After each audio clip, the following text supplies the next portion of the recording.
الحق فقال عز وجل یا ملائکتی ویا سکان السماواتی انی ما خلقت سماء مبنیتا ولا ارضا مدہیتا ولا قمرا منیرا ولا شمسا مضیعتا ولا فلکا یدور ولا بحرا یجری ولا فلقا یسری الا فی محبت هؤلاء الخمسة الذین هم تحت القصاص صلوات بآواز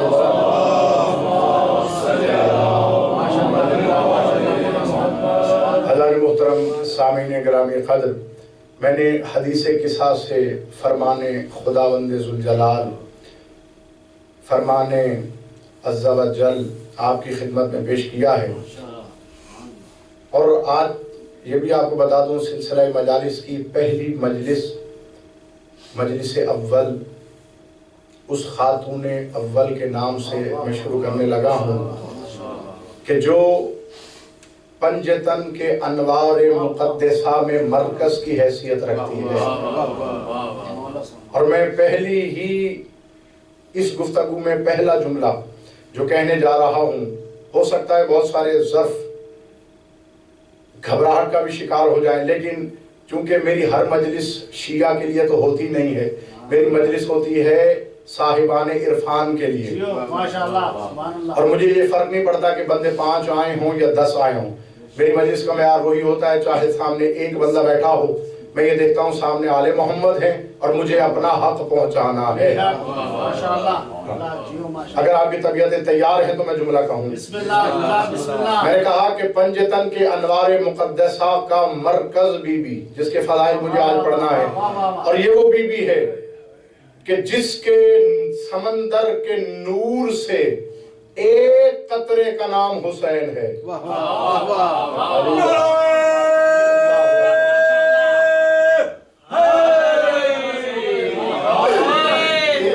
دلیل جب تک پہاڑ سے وزیر نہ ہو میں بات تو ممبر سے کرتا ہی نہیں۔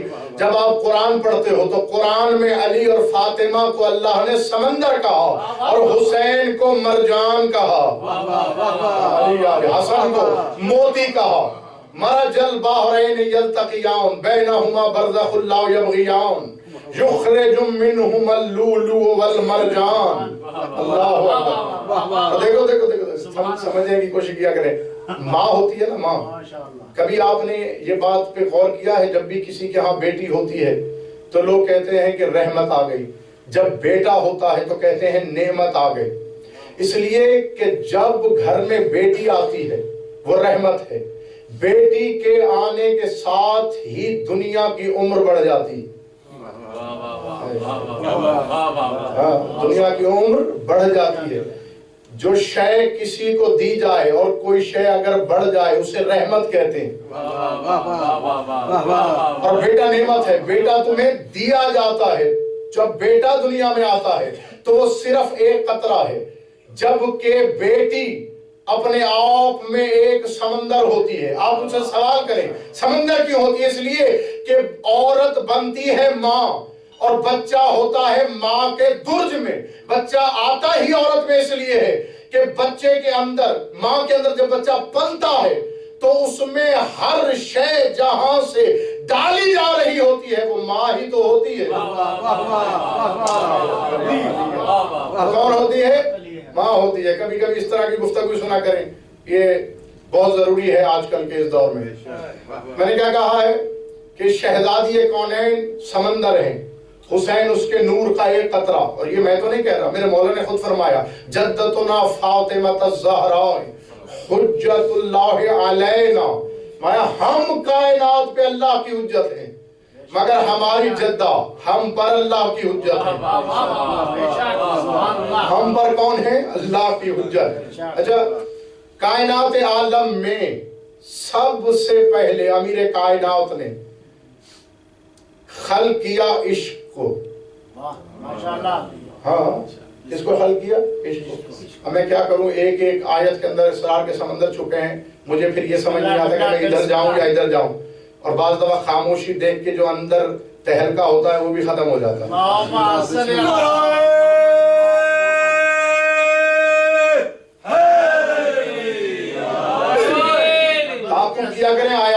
خدا کی قسم قرآن سے بڑی کتاب بولنے والی کوئی ہے ہی نہیں، اگر پڑھنے والا اس کو پڑھے۔ یہاں پہ جب اللہ نے فرمایا کہ میں نے سب کچھ خلق کیا، الا فی محبت ہؤلاء الخمسۃ الذین، اللہ کے بعد تعارف کرایا محمد و آل محمد کا۔ جب ذوالفقار بھیجی تو اللہ کے بعد تعارف کرایا ذوالفقار کا۔ جب کلمہ پڑھایا اللہ کے بعد تعارف کرایا اللہ کا۔ اب میں کیا کروں؟ یا تو مجھے اللہ کے بعد والے معیار پہ اللہ نظر آتا ہے، یا اللہ کے بعد والے معیار پہ ذوالفقار نظر آتی ہے، یا اللہ کے بعد والے معیار پہ فاطمہ کی محبت نظر آتی ہے۔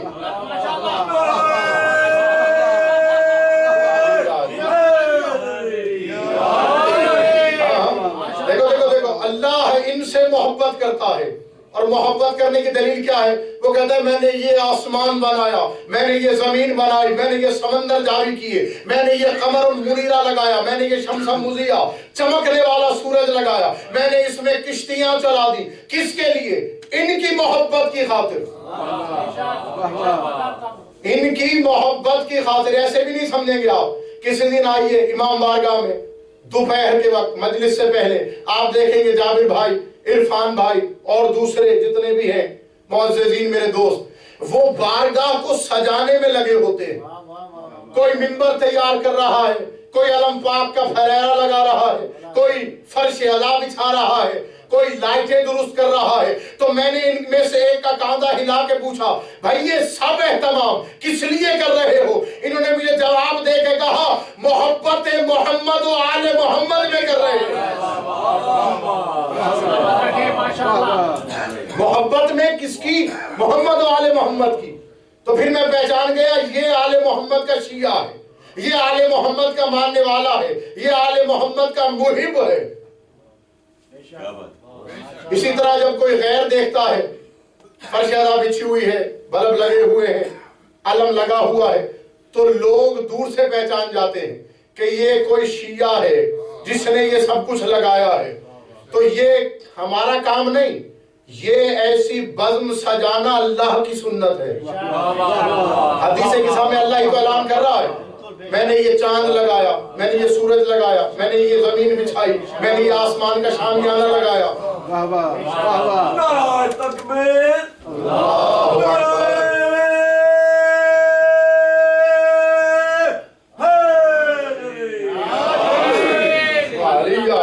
اچھا، سب سے پہلے امیر کائنات نے خلق کیا عشق کو۔ عشق کو خلق کرنے کے بعد امیر کائنات نے مسجود عشق سیدہ کو قرار دیا۔ مسجود عشق کس کو قرار دیا؟ سیدہ کو۔ خود معبود عشق بنے۔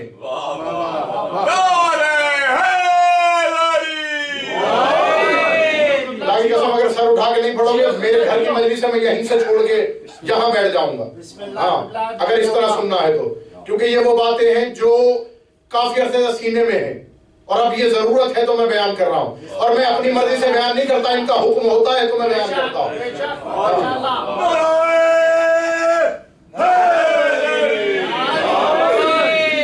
مسجود عشق کس کو قرار دیا؟ سیدہ کو، اور معبود عشق خود بنے۔ عشق کوئی آسان منزل ہے؟ آج کل ہر چھچور پن کو عشق کا نام دے دیا گیا۔ آؤ آج ذرا یہ بتاؤں کہ عشق کہتے کسے ہیں؟ اگر عقلوں کے پر نہ جھڑ گئے تو مولا نے خیرات ہی کوئی نہیں دی۔ عشق خلق ہوا، عشق نے سب سے پہلا سجدہ کیا سیدہ کو۔ عشق نے سب سے پہلی عبادت کی علی کی۔ خلق کرنے بعد مولا امام موسیٰ کاظم علیہ السلام سے کسی نے پوچھا، فرمایا کہ مولا عشق حقیقی ہے کیا؟ سب سے پہلے تو یہ جان لو عشق دو قسم کے، ایک عشق حقیقی ہے، ایک عشق مجازی ہے۔ عشق مجازی چھوٹا عشق، عشق حقیقی بڑا عشق۔ عشق مجازی چھوٹا، عشق حقیقی بڑا عشق۔ مولا سے پوچھا مولا عشق حقیقی کیا ہے؟ فرمایا ہم آل محمد ہی عشق حقیقی ہیں۔ ہم آل محمد، ہم آل محمد ہی عشق حقیقی ہیں۔ بہلول دانا میرے چھٹے امام کے شاگرد بھی رہے، مدینے کی یونیورسٹی میں پڑھا بھی، مولا کی بارگاہ میں آ کے پوچھتے مولا عشق حقیقی کیا ہے؟ مولا نے مسکرا کے کہا بہلول بس ہر وقت علی علی کیے جا، عشق حقیقی کو پالے گا۔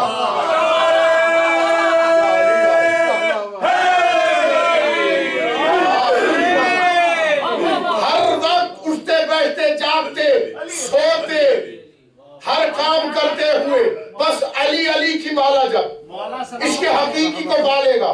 امام علی نقی سے کسی نے پوچھا مولا عشق حقیقی کیا ہے؟ فرمایا ہم آئمہ کی ولایت کو قبول کر لینا عشق حقیقی ہے۔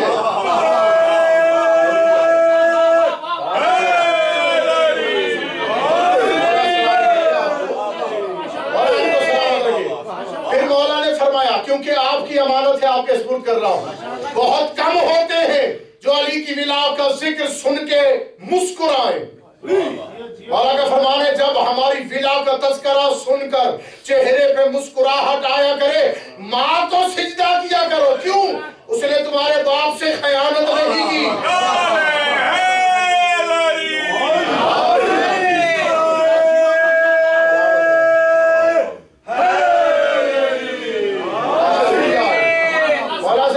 مولا عشق حقیقی فرمایا جب کوئی ہمارے جد علی کی ولا کو قبول کرتا ہے تو وہ عشق حقیقی کے نور میں چلتا پھرتا ہے۔ میں آگے بات کر دوں، آگے بات کروں۔ مولا فرماتے ہیں جو کوئی عشق حقیقی کو اپنا لیتا ہے یا عشق حقیقی کے نور میں چلتا ہے وہ خود نور ہو جاتا ہے۔ وہ خود کیا ہو جاتا ہے؟ نور ہو جاتا ہے، خود نور بن جاتا ہے۔ اچھا آئیے دیکھتے ہیں آخر عشق حقیقی ہے کیا؟ مولا فرماتے ہیں عشق حقیقی کی 3 منزلیں ہیں۔ پہلی منزل کا نام ہے تسلیم۔ تسلیم کے معنی کیا ہے؟ تسلیم کے معنی ہے ٹوٹل سرنڈر۔ تسلیم کے کیا معنی ہے؟ ٹوٹل سرنڈر، اپنی انجینئرنگ نہیں، صرف اور صرف مولا کی رضا۔ ٹوٹل سرنڈر، صرف مولا کی بات، ماں ہو، باپ ہو، بھائی ہو، بہن ہو، دولت ہو، جاگیر ہو، سب کچھ ان پر قربان کر دینا عشق کی پہلی منزل ہے۔ دوسری منزل کا نام ہے یقین۔ اللہ اکبر۔ دوسری منزل کا کیا نام ہے؟ یقین۔ جو فضائل، جو اسرار، جو فضیلت، جو مشیت، جو ارادہ ہو اس پر یقین رکھنے کا نام عشق کی دوسری منزل ہے۔ ہائے ہائے ہائے۔ تیسری منزل کا نام ہے تصدیق۔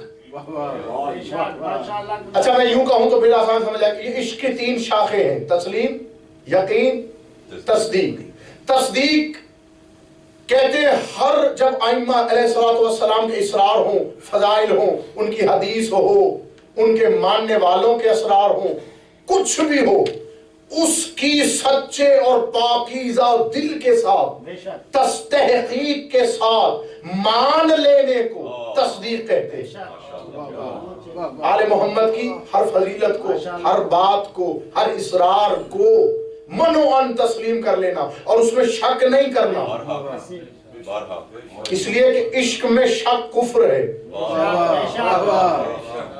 میں اللہ جانے میں کیا کہہ گیا یار، تم خدا کی قسم ہزاروں کے مجمع میں کہنے والا جملہ تھا یہ جو میں نے یہ کہا۔ میں نے کیا کہا ہے؟ عشق میں شک کفر ہے، قرآن میں شک ریب ہے، عشق میں کفر ہے۔ عشق کی منزل اور آگے کی بات ہے، عشق کی منزل آگے ہے۔ مشکل مضمون ہے تو میں چھوڑ کے آگے آتا ہوں، چھوڑ دوں یہ مضمون۔ بسم اللہ۔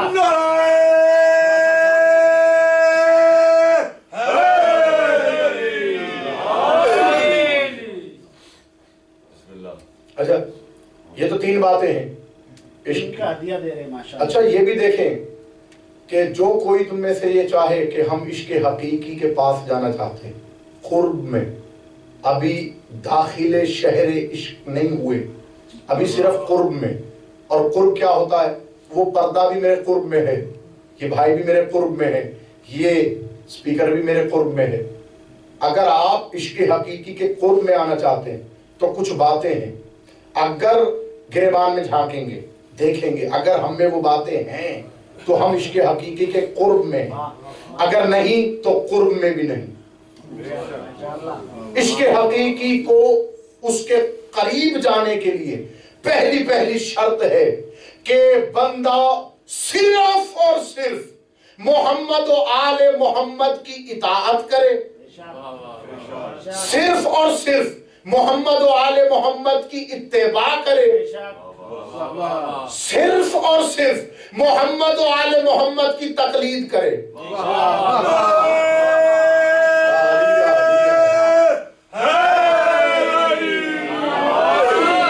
یہ پہلی بات ہے، پہلا نمبر کیا ہے؟ محمد و آل محمد کی اطاعت، اتباع، انہی کی تقلید کرنے۔ اور جو کوئی بھی اس کے علاوہ کسی کی بھی اطاعت کرے، تقلید کرے، اتباع کرے، وہ عشق حقیقی کے قرب میں نہیں ہے۔ دیکھو، کیونکہ یہ جو ادا خانہ بنا ہے، یہ بنا ہے صرف محمد و آل محمد کی فضائل بیان کرنے کے لیے، یہ کوئی سیاست کے لیے تو بنا نہیں ہے۔ ایسے ہی تو میں بھی حق ہی بولوں گا، میں حق بولنے سے کبھی گھبرایا نہیں، کیونکہ کھاتا میں علی کا ہوں اور کسی کا میں کھاتا نہیں۔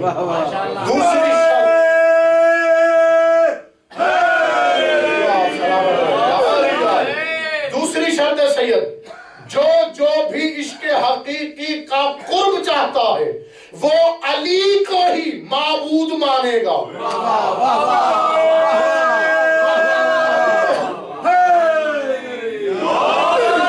وہ میرے مولا کو معبود مانے گا، میرے مولا کی عبادت کرے گا، اس لیے کہ معبود اعظم علی العلیم کا عبد ہونا بڑی عزت کی بات ہے، اور یہ ہر کسی کے نصیب میں ہوتی نہیں۔ سمجھ آ گئی؟ اب یہ ہے دوسری شرط۔ تیسری شرط کیا ہے؟ تیسری شرط ہے کہ مولا علی علیہ السلام کی ولایت ہی کو سب کچھ ماننا۔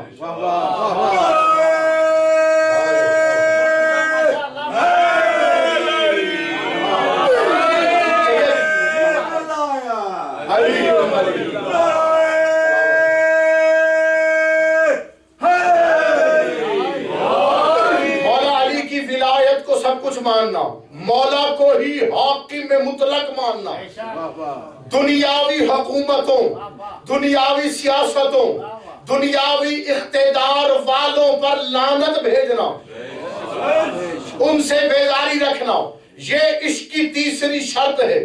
اگر یہ اس کا تھوڑا سا بھی جرثومہ ہوگا تو وہ عشق حقیقی کے قرب میں نہیں آ سکتا، عشق حقیقی کے قرب میں نہیں آ سکتا، جس کے اندر۔ چوتھی شرط کیا ہے عشق حقیقی کی؟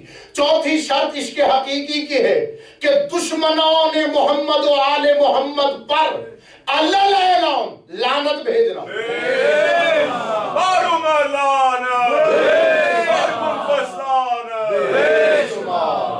یہ عشق حقیقی کی بات کر رہا ہوں۔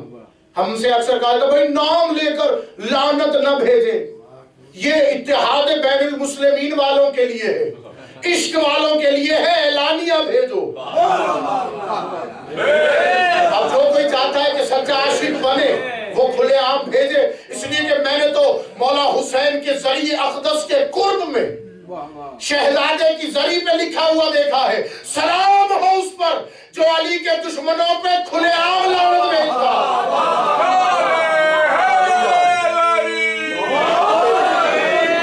یہ ہے عشق حقیقی کی چوتھی منزل۔ ابو بکر پر، عمر پر، عثمان پر، معاویہ پر، عائشہ پر، ان کے لگتوں پر، ان کے ماننے والوں پر، ان کے ماننے والوں پر لعنت بھیجتا ہوں۔ یہ ہے عشق حقیقی کی پانچویں منزل۔ آؤ عشق حقیقی کی چھٹی منزل کیا ہے؟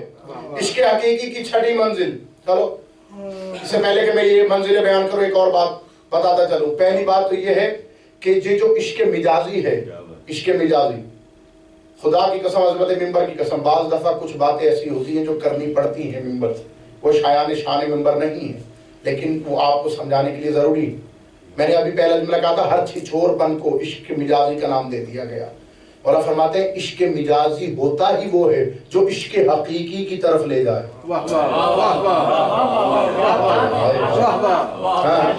اب اللہ کرتا ہے آل محمد سے عشق۔ علامہ اقبال کہتے ہیں آدمی کام کا نہیں رہتا، عشق میں یہ بڑی خرابی ہے۔ دیکھوں گا بولتا کون ہے جس کی زبان علی کی اس فضائل پہ تصدیق کرتی ہے۔ آدمی کام کا نہیں رہتا، عشق میں یہ بڑی خرابی ہے۔ عاشق سے کبھی پوچھنا تو کام کا ہے نہ کاج کا ہے، کرتا کیا ہے؟ فرمایا بس جو میرا معشوق ہے اس سے محبت کرتا ہوں، اس کے دشمن پہ لعنت بھیجتا ہوں۔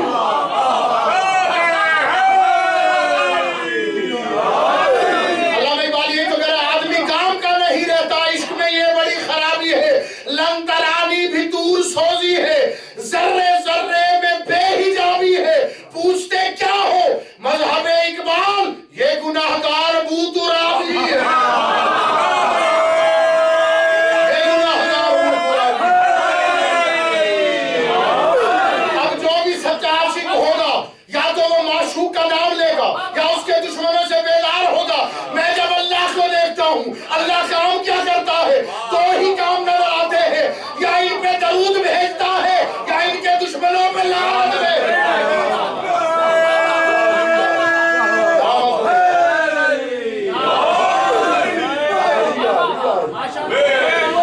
ایسے ہی ہے نا بھائی، یہی کام ہے۔ اور پھر آؤ، جب بندہ عشق حقیقی کو پاتا ہے، قرب کو پاتا ہے، قرب کو پانے کے بعد کچھ امتحانات آتے ہیں۔ کیا آتے ہیں؟ امتحانات۔ عشق میں پہلا امتحان ہوتا ہے اپنا سب کچھ لٹا دینا۔ جو سوچ میں پڑ گیا سب کچھ لٹانے کے لیے، وہ سچا عاشق نہیں ہے۔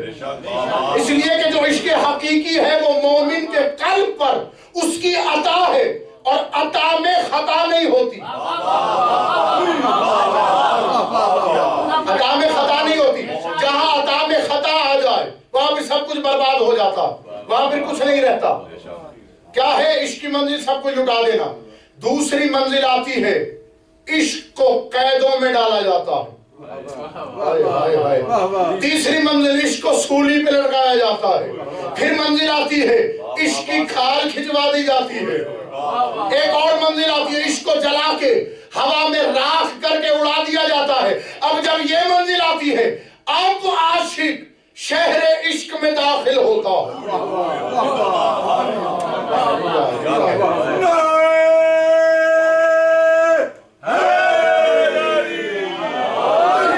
اب مجھے نہیں پتا میں نے یہ بات کیوں شروع کر دی، خدا کی قسم کوئی عارف ہونا میرے لتر مارے اور کہے یہ کہاں یہ باتیں تو نے شروع کر دی۔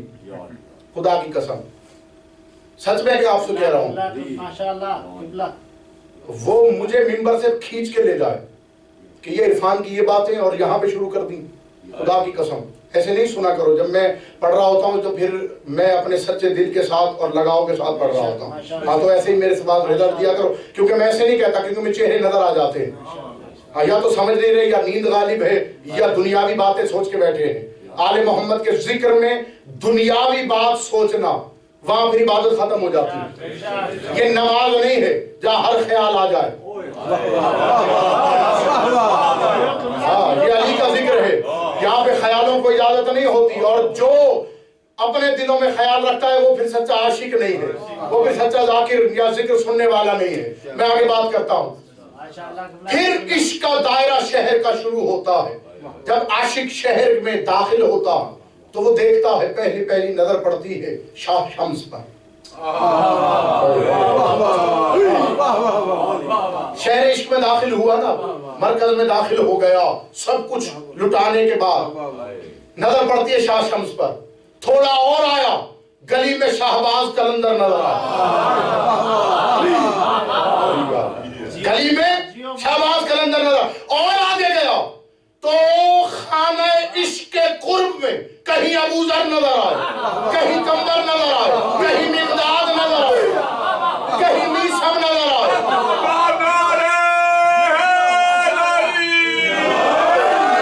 جب عاشق نے دیکھا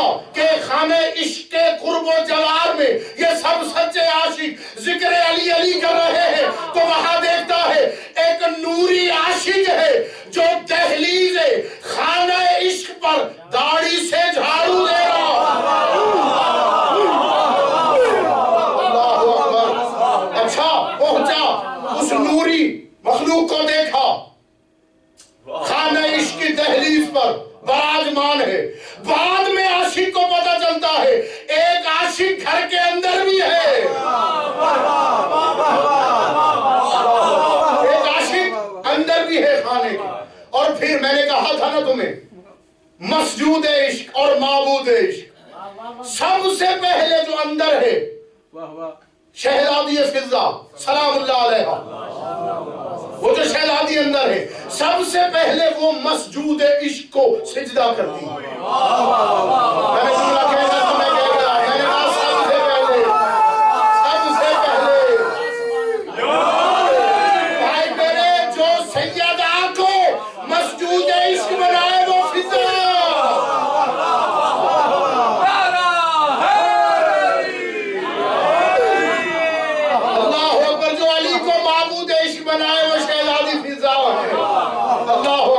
جب سجدہ کیا اب ان کی پیروی میں جتنے عشاق گھر کے باہر ہیں وہ سجدہ کرنا شروع کرتے ہیں.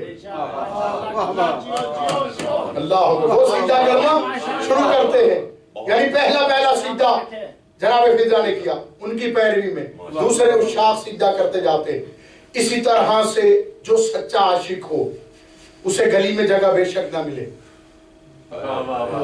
اسے در پہ جگہ بے شک نہ ملے، اسے شہر عشق میں کسی بھی گلی میں کسی بھی کونے میں جگہ مل جاتی ہے، لیکن شرط ہے عاشق پیور ہو، عاشق سچا ہو. میں آپ کے ایک نظم ہے پیش کرنے جا رہا ہوں، صلوات پڑھ لیجئے مل کے بعد.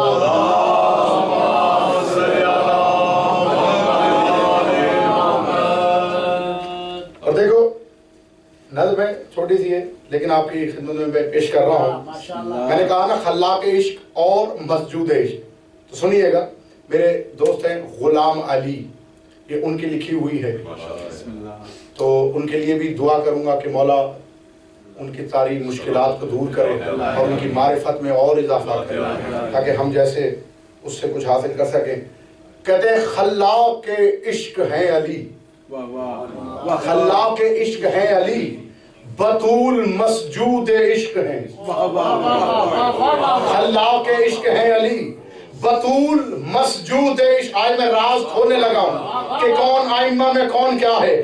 خلاق عشق ہیں علی، بطول مسجود عشق ہیں، سبب عشق ہے مصطفیٰ، حسین معراج عشق ہے.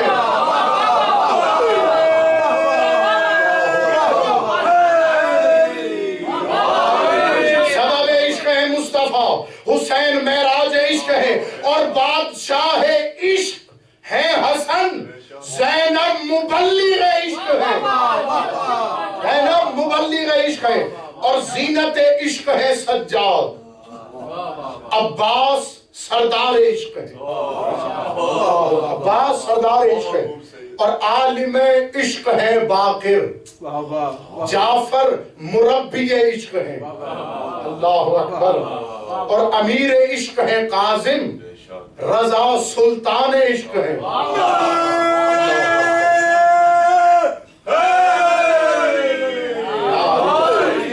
اور حاکم عشق ہے تقی، نقی قرآن عشق ہے.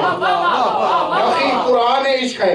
امام عشق ہے عسکری، مہدی پاسبان عشق ہے. اور قوت عشق ہے اکبر،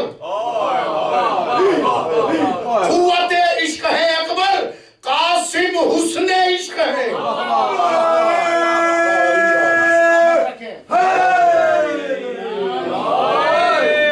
قاسم حسن عشق ہے، اور رحمان عشق ہے اصغر. رحمان عشق ہے اصغر، سکینہ رحیم عشق ہے. سکینہ رحیم عشق ہے. اور مرکز عشق ہے، توجہ، مرکز عشق ہے ولائے علی. مرکز عشق ہے ولائے علی. جن دلوں میں نور ولا وہ دل عشق ہے، وہ دل عشق ہے. اور عشق اعلیٰ ہے ادائے حسین.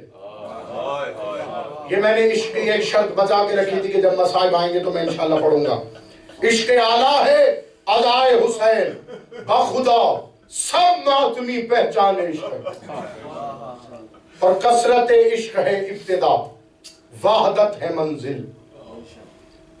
دیکھو آئمہ علیہ الصلوۃ والسلام کی وحدت کو ہی توحید کہتا، میں نے کہا ان کی وحدت کو ہی توحید کہتے، اور اگر یہ بکھر جائیں تو کہیں علی، کہیں محمد، کہیں جعفر، کہیں کاظم، اور یہ سمٹ جائیں تو پھر توحید بن جاتی ہے، ٹھیک ہے۔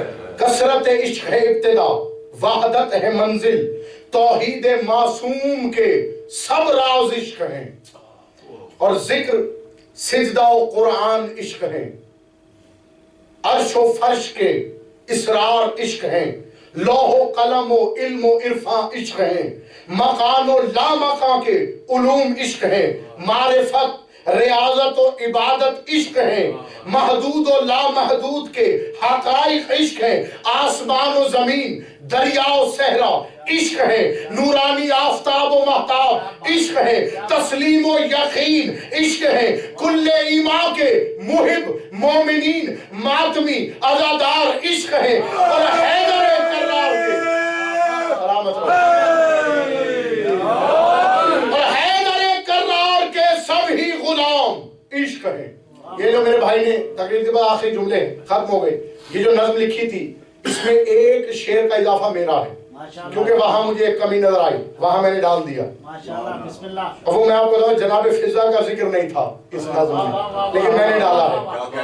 اس کے بعد آئے گا، سنیے گا، حیدر کرار کے سارے ہی غلام عشق ہیں، سلمان و کمبر و بوزر و میسم و عمار عشق ہیں، اور قرآن میں سہبار فضا فضا فضا عشق ہے۔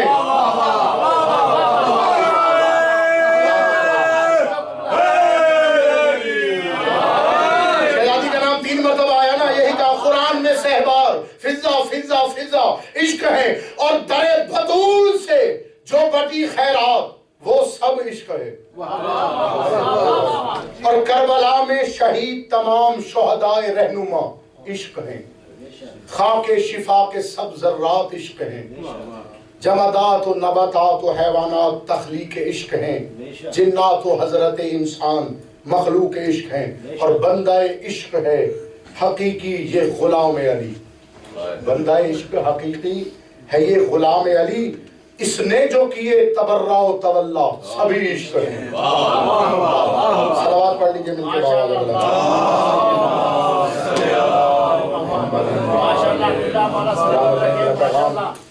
پہنچ گیا۔ عشق حقیقی کی ایک شرط جو میں نے اسی لمحے کے لیے بچا کے رکھی، وہ ہے عزائے حسین میں رونا۔ معصومین کا فرمان ہے ہر وہ بندہ عشق حقیقی کو پا لیتا ہے جو غم حسین میں خون کا پرسہ پڑے،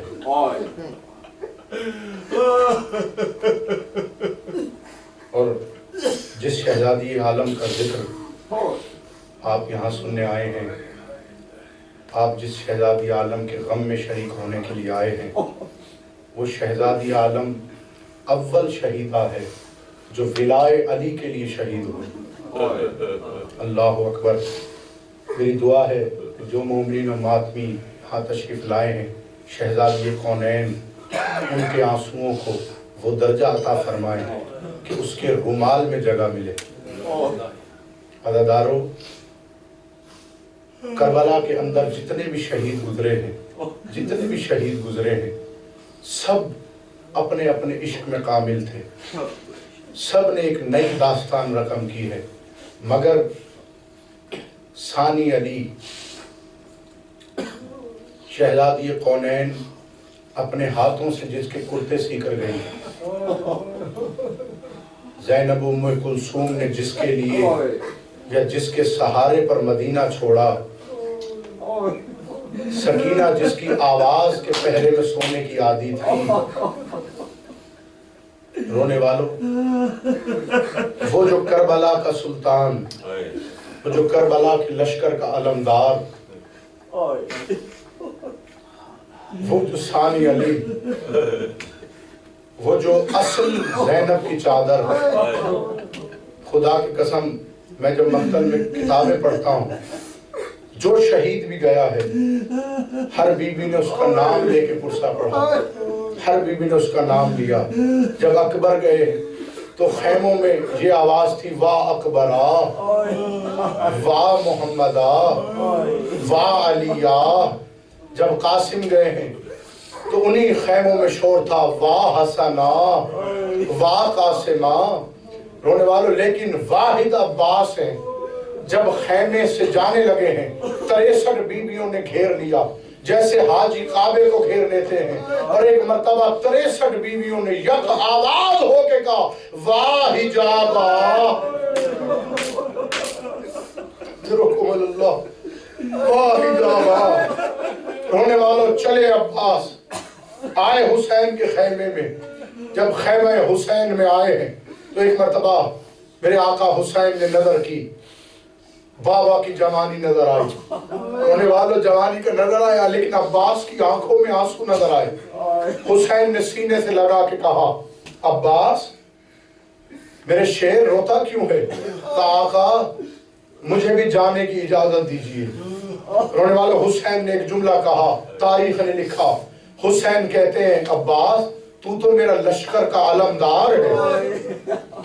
رونے والوں عباس نے ایک مرتبہ دائیں دیکھا، بائیں دیکھا، دائیں بائیں دیکھنے کے بعد بطول کے لال سے بس اتنا کہا، آقا حسین وہ لشکر کہاں ہے جس کا میں علمدار ہوں؟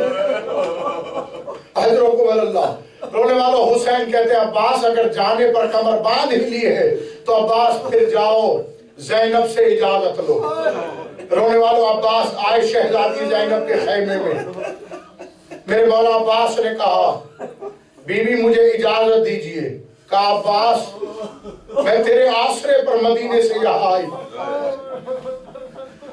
رونے والوں شہزادی سکینہ خیمے میں موجود ہے۔ شہزادی زینب نے کہا سکینہ، جی پھوپھی اماں اپنی سوکھی ہوئی مشک لے آؤ۔ رونے والوں شہزادی سوکھی ہوئی مشک لے کر آئی۔ آج بھی وہ مشک علم کے ساتھ ہے، اگر مشک کو غور سے دیکھو گے تو لگے گا جیسے آج بھی عباس نے مشک سکینہ کو سینے سے لگا کے رکھا ہوا ہے۔ رونے والوں عباس نے مشک کو لینا چاہا، شہزادی سے میرے مولا عباس نے کہا آقا زادی اس مشک کو خود میرے کاندھوں پر سوار کرا دیجئے۔ رونے والوں سکینہ نے کہا چچا آپ کا قد بڑا ہے، میں سکینہ 4 سال کی ہوں، اگر آپ جھکے تو میں یہ مشک آپ کے کاندھوں کی زینت کروں۔ رونے والوں ام البنین کے لال نے جھکنا شروع کیا، اس قدر جھکے عباس کہ عباس کے ہاتھ سکینہ کے قدم، رونے والوں قدموں پہ ہاتھ آئے۔ ایک بی بی جس کا ہاتھ پہلو پہ تھا رو کے کہتی عباس تیری وفا کے قربان، عباس تو نے اپنے ہاتھ میری سکینہ کے قدموں پہ رکھے، میں بطول ہو کے وعدہ کرتی ہوں تیرا ہاتھ قیامت تک ارے بلند رہے گا۔ رونے والے عباس نے مشک لی، عباس نے تلوار لگائی، عباس نے تیر کمان اٹھایا، عباس نے نیزہ لیا، عباس نے تمام لشکری سامان سجایا۔ ایک مرتبہ زینب کے ساتھ حسین کے خیمے میں آخری الوداع کے لیے آئے۔ اب جو حسین کی نظر پڑی، حسین نے کہا عباس لڑنے جا رہا ہے یا میری قبر کو جھکانے جا رہا ہے؟ رونے والوں عباس کہتے آقا کیوں کیا بات ہے؟ کہا عباس دیکھ میں بھی نہیں رہوں گا، تو بھی نہیں رہے گا، شام غریبہ سے لے کر شام تک میری زینب تنہا ہوگی، تو نے شامی بے حساب مارنے، مگر ایک بات کا دھیان رکھنا، ارے عباس تو شامی مارے گا، بدلہ میری زینب کو کبھی شام میں دینا ہوگا، کبھی کوفہ میں دینا ہوگا۔ ارے رونے والا یہ سن کر عباس نے اسلحے کا لباس اتارا، عباس نے تلوار رکھی، عباس نے ہتھے جانے لگے۔ یا ایک مرتبہ زینب بھائی سے لپٹ کے کہتی ہے حسین حسین حسین میرے بھائی کو جان بوجھ کر ان 9 لاکھ بھیڑیوں کے حوالے کر رہا ہے۔ رونے والوں حسین نے کہا زینب اگر عباس کو ایسے نہ بھیجا، اللہ کی مشیت پوری نہیں ہوتی. کہا جا تو پھر میرے عباس کو ایک ٹوٹا ہوا نیزہ دے کے دے. رونے والوں ٹوٹا ہوا نیزہ لیا. ایک مرتبہ شہزادی کے قدموں پہ سر رکھ کے کہا شہزادی شہزادی میں خالی ہاتھ بے شک جاؤں مگر ہوں تو میں تیرا عباس نہیں. یہ کہہ کے عباس میدان میں آئے. میں نے طویل جنگ نہیں پڑھنی. رونے والوں ام البنین کے لال نے ایسی جنگ کی کہ حیدر کرار کی یاد کو تازہ کیا. رونے والوں مگر سکینہ کی مشی بھی ساتھ تھی. جلدی سے میرے مولا نے فرات میں اپنی سواری کو اتارا. رونے والوں فرات میں سواری اتری. ان کی سواریاں بھی عام سواریوں جیسی نہیں ہوتی. رونے والوں ایک مرتبہ میرے مولا کی سواری نے اگلے قدم اٹھائے, فرات میں زور سے مارے. ایک مرتبہ پانی اچھلا, میرے مولا کا لباس تر ہوا. میرے مولا فرماتے ہیں اشل یہ کیا گستاخی تھی. اشل رو کے کہتا ہے آقا میں جانتا ہوں مشق نہیں جائے گی, یہ علم ضرور جائے گا. میں نے اس لیے پانی اچھالا کہ علم کے پھریرے کو نچوڑ کے سکینہ بچوں کے خشک گلے کو تر کر سکے. رونے والوں ایک بازو کٹا, دوسرا بازو کٹا, علی کا لال زین پہ لڑ کھڑایا. ایک حرامی نے سر پہ گرز مارا. میرے مولا نے نجف کی طرف آواز دے کے کہا یا علی ادرکنی. آواز علی کو دی, سیران حسین آئے. آواز علی کو دی, سیران بدول آئے. رونے والوں جو کہتے ہو عباس کی ماں کا نام ام البنین ہے, ذرا مجھے فرات کے کنارے پر کھڑی ہوئی زہرا کو دیکھ کر بس اتنا بتانا.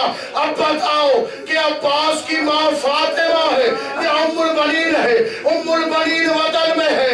ارے فاطمہ عباس کے سرانے. رونے والوں عباس کے سرانے ہے سیدہ. حسین آئے جس طرح بھی آئے, جو منظر کتابوں میں لکھا ہے اس میں یہ ہے ہر لاش پر حسین تڑپ کے گرتے تھے اور یہی پوچھتے تھے کیا میرا عباس تو ہے. رونے والوں پھر آواز آتی تھی الیہ الیہ یا امام, اے میرے مولا ادھر آئیے. رونے والوں میرے آقا سرانے پر آئے. کیا نظر آیا؟ عباس کی لاش ٹکڑوں میں نظر آئی. عباس کی لاش ٹکڑوں میں نظر آئی. ارے رونے والوں میرے آقا حسین نے امامہ اتارا, چہرہ پیٹا. میرے مولا فرماتے ہیں عباس ارے یہ کیا حال ہو گیا میرے بھائی, میری کمر کا زور ٹوٹ گیا. رونے والوں عباس روتے جاتے ہیں. میرے آقا حسین نے کہا عباس میرے لال روتا کیوں ہے؟ کہا آقا میری دو وصیتیں ہیں. پہلی وصیت تو یہ ہے میری لاش کو خیمے میں نہ لے جانا, اور دوسری وصیت میری یہ ہے آقا دوسری وصیت یہ ہے دوسرے لاشوں کے ساتھ میرا لاشا نہ رکھیے گا. رونے والوں میرے لاشے کو اسی جگہ پر اسی زمین پر نہر کے کنارے ہی رہنے دیجئے گا. رونے والوں میرے آقا حسین نے وصیتیں سنی. وصیتیں سننے کے بعد میرے آقا نے عباس کے بازو اٹھائے. رونے والوں عباس کے بازو اٹھائے, علم اٹھایا. میرے مولا نے علم کو لیا, سواری پر سوار ہوئے. حسین خیموں کی طرف چلے. سکینہ بچوں کے ساتھ قطار باندھے ہوئے کھڑی تھی اور بار بار یہی کہہ رہی تھی اے بچوں جب پانی آئے گا میں سب سے پہلے اپنے بھائی علی اصغر کو پلاؤں گی. رونے والوں علم کا پھریرا نظر آیا. سکینہ نے کہا بچوں میرے چچا آ گئے. اب جو سواری آگے آئی رونے والوں 32 بچوں نے جام ہاتھوں سے چھوڑے, اور روایت کہتی ہے 13 بچے تو صرف عباس کا نام لے کے کربلا کی زمین پہ گرے اور دنیا سے چلے گئے. رونے والوں حسین آئے, علم کو لے کر خیمے میں داخل ہوئے. میری بی بی زینب نے صرف ایک بیان کیا واہ حجابا عباس میرا پردہ. عباس اتنا تو بتا میں شام کیسے رہا. سيعلم الذين ظلموا أي منقلب ينقلبون اللهم قل لوليك الحجة بن الحسن صلواتك عليه وعلى آبائه في هذه الساعة وفي كل ساعة من ساعة الليل والنهار وليا وحافظا وقائدا وناصرا ودليلا وإن حتى تسكنه أرضك طوعا وتمتعه فيها طويلا يا رب محمد وآل محمد